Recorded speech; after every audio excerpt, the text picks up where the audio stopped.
Welcome to the Chef's Kitchen, Chef's Uncut podcast. I'm your host, Stephen Horn, the creator and director of the Chef's Kitchen. And today we're here with Chef Lee Chizmar. Hey, Stephen, how are you doing? I wanted to make sure what you look like today because every time I see you have a different haircut. So now you look like a Boy Scout. I figured Either it's mountain man or biker, but today's Boy Scout. I like that. Lee is the owner of Bolete, Mr. Lee's Noodles at the Eastern Public Market, and his newest version of Silver Shell Counter and Kitchen. But before we get into your restaurants, Lee, I'm curious about a little bit about your background. Well, my family actually settled in the Lehigh Valley when I was in fifth grade. My dad was actually in food service, and we moved around a ton before that. But then in fifth grade, we moved here, and this has kind of been my home. And then from there, my dad and his food background, food was always a huge part of our lives. You know, we would go to New York City and Philadelphia to eat all the time as kids. And it just became such a big part of my life that when I got into cooking, I went to the Culinary Institute of America first. And then I actually did my externship out in San Francisco at the Lark Creek Inn for Bradley Ogden. And I met my mentor, Jeremy Sewell, there, was the executive chef at the time. I went back, finished school, and then moved back out to San Francisco. And I think I worked there 2 to 3 years. And then I actually followed Jeremy. He went to work for Michael Schlau and Christopher Myers and opened a restaurant called Great Bay, which is in the Hotel Commonwealth, or was in the Hotel Commonwealth. And so while we were waiting for that to open, I worked for Michael Schlau at Radius. And then we opened Great Bay, and that's actually where I met my wife. Eventually, Jeremy left to do some other things, and I became the chef of Great Bay. And Aaron was our general manager, and we had kind of worked together for a couple of years before we started dating. And then from there, you know, it was just, I started to kind of miss home. The Lehigh Valley had a budding restaurant scene. My dad was always pressuring us, hey, you know, I think it's time, you know, we'd love for you to cook for the Valley. So then in 2007, somehow I convinced Aaron to move back here, and we found Bolete in the building that it's in now, which is a 200-year-old stagecoach stop. It was the Inn of the Falcon. And the owners there was a husband and wife team. They were really instrumental in getting us in that spot. And so from there, we opened in 2007 and kind of hit the ground running. Well, let me tell you, Radius is one of my favorite restaurants. And Michael Schlau is he was on my show early on when we were in New England, but I love Schlau, and his food was spectacular. So Bolete is a very interesting restaurant. Tell me what your philosophy was about opening Bolete. So I think, you know, with the places that I had worked and being in San Francisco and then in New England, and for the chefs that I had worked for, you know, one of the things that they had all really taught me was that you want to find the best ingredients that you can and really let those ingredients speak for themselves, and kind of bring that philosophy of, you know, the land. And Lehigh Valley has incredible farms that supply most of Philadelphia and New York City with some of their best produce and products. And, you know, it's interesting. I don't even know that was planned as much. You know, we wanted to open the restaurant, and then all of a sudden you were finding all these farms that are literally shipping everything to New York. So we kind of stumbled right into this, you know, incredible area where we just have the most beautiful farms. And, you know, you can take a ride outside Lehigh Valley and it kind of looks like you're in the French countryside. So that was, you know, to bring all those ingredients together and really just, you know, try to keep it honest and simple, and just let the food and our love for what we do kind of speak for itself through the cuisine. How would you describe to somebody who's never been to Bolete what the concept of the menu is? So it changes daily. And, you know, when we first started, it could change pretty drastically in 2 days. It changes weekly, depending on, you know, seasonality and stuff. But, you know, that for us it's a small menu. You know, it's a small restaurant. You know, we make everything in-house. You know, we butcher whole animals, and it's tiny. So it's, you know, there's nowhere to hide. When you say it's tiny, people don't have an idea of what you're talking about. Your kitchen is the size of my car. So I've been in that kitchen. There's no line. You have maybe 2 or 3 people. You turn out the most amazing food. I don't know how you do it, actually. It's one of the smallest kitchens I've ever seen. And yet the food comes out hot. It comes out well prepared. And I actually don't know how you accomplish that every night. And you do everything a la minute. Talk to me about that. So, I mean, that's kind of, I just feel like that's one of the most honest ways to keep, what we do and, on the level. And so we cook everything to order, there's nothing frozen. Everything is created, we're tasting each dish. We're making sure everything is perfect to what we can do. We definitely have some limitations on the size. And, it's funny, I've been there for 13 years now. And I Wow. spend the majority of my time in that little tiny kitchen. And I don't know, it's just, there's no place I'd rather be on a Friday or Saturday night than in that little kitchen cooking food for people. Yeah, you have no choice. If you're not there, it's not going to happen. That's for sure. And now, tell me about the rolls. I don't know about your baking, but the rolls that you have there are the most incredible rolls I've had in years.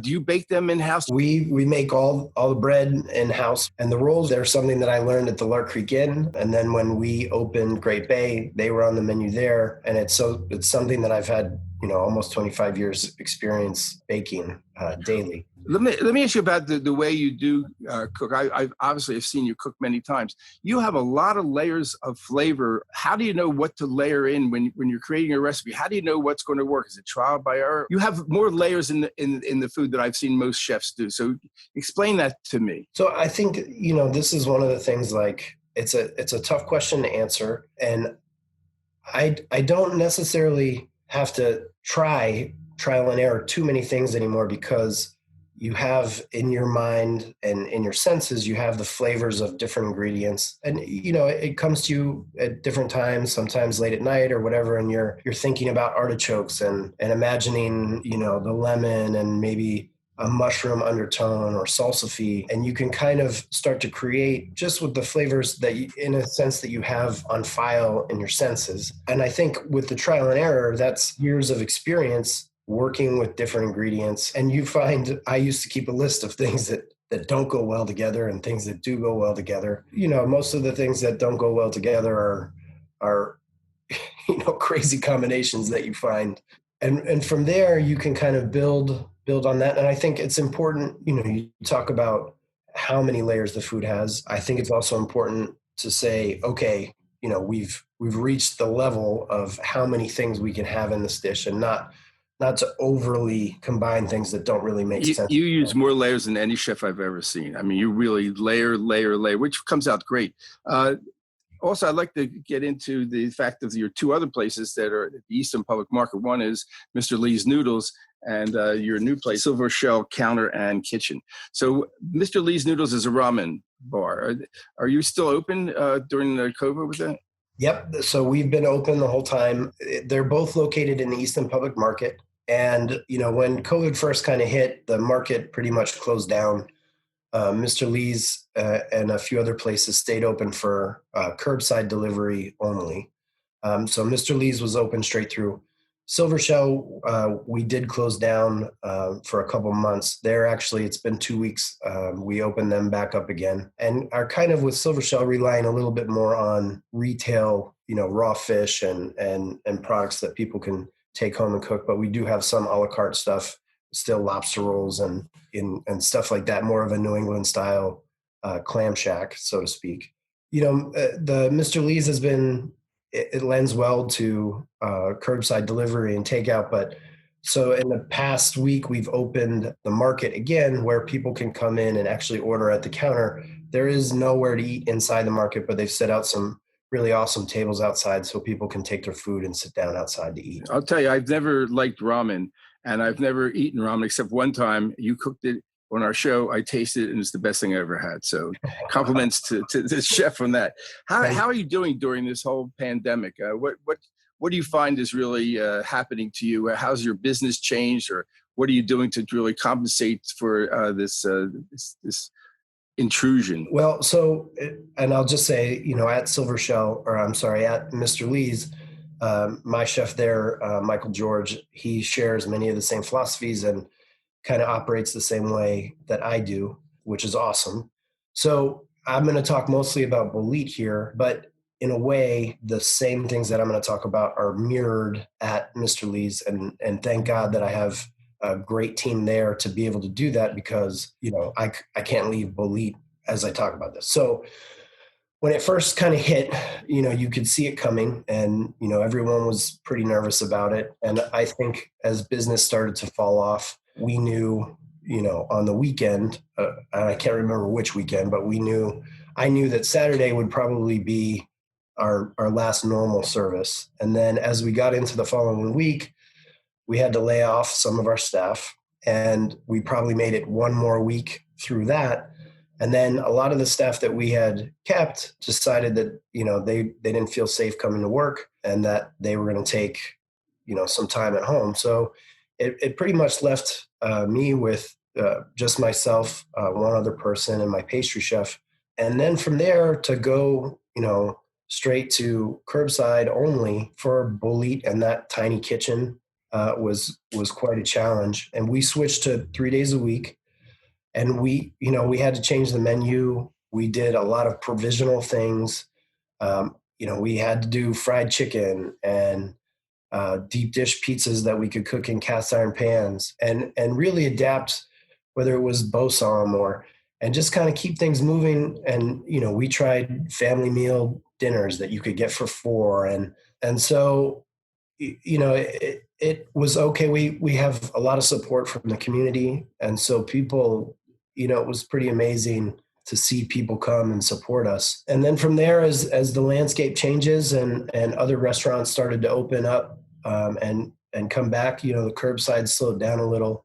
And so we're so tiny that I don't think our staff and ourselves, I don't know that we feel comfortable yet at this point having people in the restaurant. And we can't afford, with the limited capacity, to lose the curbside and our restaurant. So we basically use our dining room to stage the curbside orders. So what we've done, there's a church across the street and they were nice enough to let us build. We basically built 6 patio decks outside that are covered with a tent. And Aaron did an incredible job, making it look pretty nice. And we have 3 or 4 tables on the front porch that we can do now. And so as it changes, more restaurants are opening inside, and it's scary time for all restaurants. But do people want to come in and eat, or do you lose business that way? How do you juggle the curbside? Now that we're back to Bolit food, we still need to do fried chicken or pizza, or so it really, it's You just create your own nightmare. it really it really is. Well, you're cooking in your kitchen for the church across the street. Is that what you're doing, or are you cooking in the church? So no, we cook in our kitchen, and then the tables are right across the street, so out the front door. So our servers have to run everything across the street. We have really beautiful disposable plateware that are made of bamboo and stuff. I mean, we've really tried to focus on safety and limiting contact with our servers. We have a pre-order system. Every table gets crafted drinks, and basically we have coolers, really nice coolers that get packed with ice. You can have your wine or your drinks in mason jars with lids on them that come out. And so we're just trying to do whatever we can. And, it's interesting, what's working today, it might not work next week. And, I think that's the part that it's really, it's a strain on the restaurant industry to begin with. But it's kind of an impossible situation in that it's always changing, and you don't know what next week, 2 weeks, and a month is going to bring. In terms of your customers, what percentage are your regular customers, and what percentage are people who've never eaten in Bolit but are taking the time to do this now? How's that shake out? I think we're seeing a lot of new customers. We're also seeing people that were not necessarily regulars at our restaurant, but would come once or twice a year. But now that there's no babysitters or they can bring their kids in the car and pick up curbside, they're eating with us once a week and picking up provisional stuff. And so, it's interesting as you change the landscape. Some people that could come before can't, and people that have always been interested in trying you are now able to come just in the way everything shakes out. We're super fortunate with the community here. As I kind of mentioned before, I think people are really trying to support us and make sure that they're there for us. We're seeing an interesting mix of people that have always been there and new people. And Do you think you're going to be doing a takeout when the restaurant gets back to normal? Let's say, are you still going no, to be I mean, doing takeout, or you can't operate on both levels like that? no, we'll so occasionally someone will call, and this is pre-COVID. Someone will call and say, "Hey, can I get this or this for takeout?" And the issue is when you're doing everything a la minute, and our kitchen is as tiny as it is. We're not a fast restaurant. Like, if anything, sometimes you're going to have to wait a little bit longer than expected between courses, or maybe for your first course, because there's only so much we can do at one time, and we do everything that we can, and we're constantly adapting to make sure that it is a smooth dining experience. But if you have a takeout order come in the middle of your Saturday night rush, there's a chance that you could, hurt your customers that are there in there, and prolong their dining experience, or push it to a level that wouldn't be acceptable. So it's just something that we can't do. I would love to be able to do takeout all the time, but just not with that kitchen. Let's talk about the food itself. Where do you see food going today in terms of restaurants? I mean, is there a trend in the food or are people going in a certain direction? I find most of the restaurants are kind of boring. They're all doing the same old, same old. But you're different. And so where do you see it going? Like, after this is over, where's the trend in food going to be going? So, Stephen, it's a tough question. And I think as chefs and restaurateurs, it's something that you really try to stay on top of. And, one of the things, it's interesting to not be in a city. And we do have a lot of great restaurants in our area, but not like in New York or Philadelphia or Boston or out in San Francisco. So for us, our trends tend to be a few years behind, so to speak. But I think there's also something in being a little bit more isolated, and having to work the kind of hours that I do, and not getting out as much. I think from there we can kind of develop our own sense of what we love, and kind of promote that. And, you talk about Mr. Lee's noodles. Ramen is obviously trending, and has been trending for a few years now.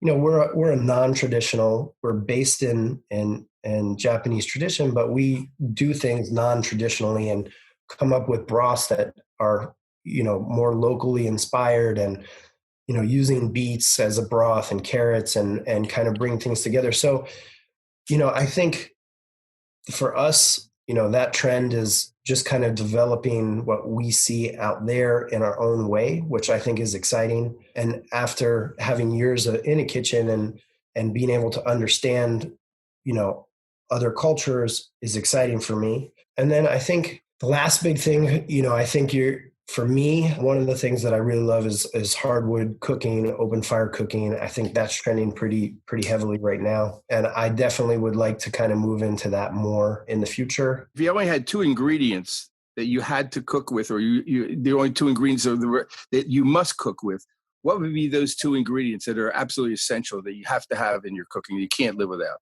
I think I have to say mushrooms. No kidding. For one of them. And, it's definitely one of my favorite foods. And being a seasonal chef, I love everything so much. It's difficult. So, oysters is one of my other most favorite ingredients to use, and something that I love. But I don't know. I mean, how do you not have fish or pork, it's a tough one. You left out butter and olive oil. Well, of course, I think that's what every chef would say off the bat. But I think I don't know. I think mushrooms and maybe oysters are my favorite. Well, I'll have to share something. I like to cook myself, and when you cook fish, you always add a herb, butter, cherry wine, and lemon. And I've been doing that ever since I saw you do it, and it's really fabulous to base your protein with that. And where'd you come up with that idea? So, I mean, as I've progressed through different kitchens, and the use of lemon juice as an acid to help enhance flavors became pretty apparent. And then getting into cooking mushrooms is something that I love. And I've always used a lot of sherry vinegar to bring out the flavor of mushroom. And so from there, you're just starting to understand that acid enhances the taste of things. And, it just became natural for me to say, okay, well, I'm basting the steak. I add a little bit of lemon juice, not necessarily for a steak to taste, oh man, that's covered in lemon juice, but it allows you to be able to taste that steak better. And it just made sense one day to like, well, hey, why don't I add a little bit of sherry vinegar to this also, and kind of continue to bring those two acids together.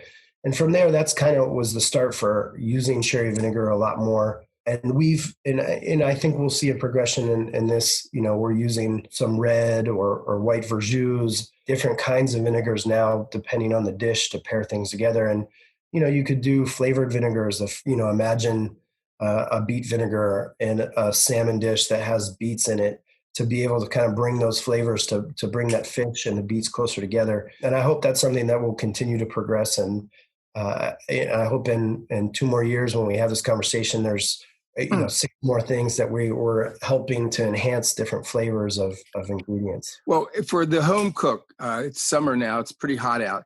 What would you suggest that the home cook, does for a summer recipe? Well, right now for me, we're just getting our tomatoes coming into season. It was a little bit late this year. I think we had a little bit longer winter in our area. You love those heirlooms, don't you? Oh man, they're my favorite. So what I love to do more than anything is I'll take a tablespoon of red wine vinegar. I'll slice a clove of garlic super thin. We still have some nice uncured onions out there. I'll slice them. I'll julienne those a little bit as thin as I can. I'll add those to the vinegar. I'll put a little sea salt in there. I'll chiffonade some herbs, some basil, parsley, and then I'll do 2 tablespoons of olive oil. And this is something for me. It's almost like you're sautéing in a mixing bowl. You're starting with the same kind of things, but your acid is your cooking element. So you start with your garlic and your onions, and you're just tossing. You add your salt. You toss that. If you have some pesto, maybe a little spoonful of pesto in there. Then once that acid's kind of cooking, then I add my oil, and it marinates all that stuff together. And then you bring in your tomatoes, and I just feel like, and I'll just taste that liquid that kind of starts to form, and I'll check my salt level, a little fresh cracked pepper, and then if you have a nice piece of sourdough, I think that to me is heaven right now. And it's super simple, and as long as you have really great tomatoes, you can literally blow people's minds with how great it tastes. Speaking about tomatoes, how in the world did you learn the names of all those heirloom tomatoes? They're like your kids.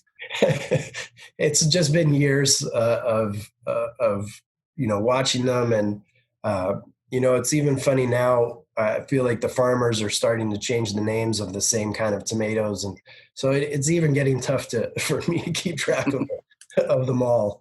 But every year, they're your favorite heirloom this year might not be your favorite this last year, or vice versa. So it's important, I think, to continually try, because each year you're going to have 4 or 5 that you love, and it might not be the same 5 next year. So it's important to keep looking. Over all the years that you've been cooking in restaurants, what's the most outrageous or really incredible thing that you've experienced? There's a lot of them. Well, a positive one, if possible. A positive one, if possible. All right, let me think about it. I don't want to hear about the people who came in and complained that the steak was cooked too well. Oh, yeah.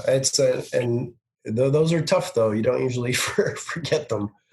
You know what? I just think that on that kind of note, and I don't know that this is as outrageous as you are looking for, but I think that working in this type of environment and in all restaurants, I think sometimes you get to see the worst in people, but you also get to see the best in people. And so for me, it's over the years of having this restaurant for 13 years. And part of our success has always been the staff that works with us. And we don't have a ton of turnover. We have people that come and work for a pretty long time with us. And I think for me, that's the thing. It's seeing people be able to share your dream and your passion and come together on a common ground. And it's not easy. It's not tough. It's not fun, probably, to be stuck in a 120-degree kitchen with me standing over top of it the whole time. But it's people that basically have food and service and taking care of people that come together in this little spot in the Lehigh Valley. And I think that for me is the thing that it just blows my mind all the time. I'm so grateful for it. And that, I think, is us, kind of creating that work family that has been something that I just love. Well, you have incredible talent, and you do produce really fabulous meals. I still don't know how you do it a la minute. It's really hard for me to even imagine that. I've seen it, and I've experienced and seeing you in that kitchen. But you do an amazing job, and you really do take care of your customers. If people want to see any of your recipes, they can go on chefskitchen.tv. That's our website. Lee's been on many, many years on our show, and he has a lot of recipes on our website. So it's chefskitchen.tv. Lee, it's been a pleasure talking to you. You're a great chef, and I really wish you well, and I hope that you get through this even better than before. And if anybody is in the Lehigh Valley, they should check out one of your restaurants. They're all fabulous. Thanks a lot, Lee. Good talking to you. Stephen. It's good talking to you, too.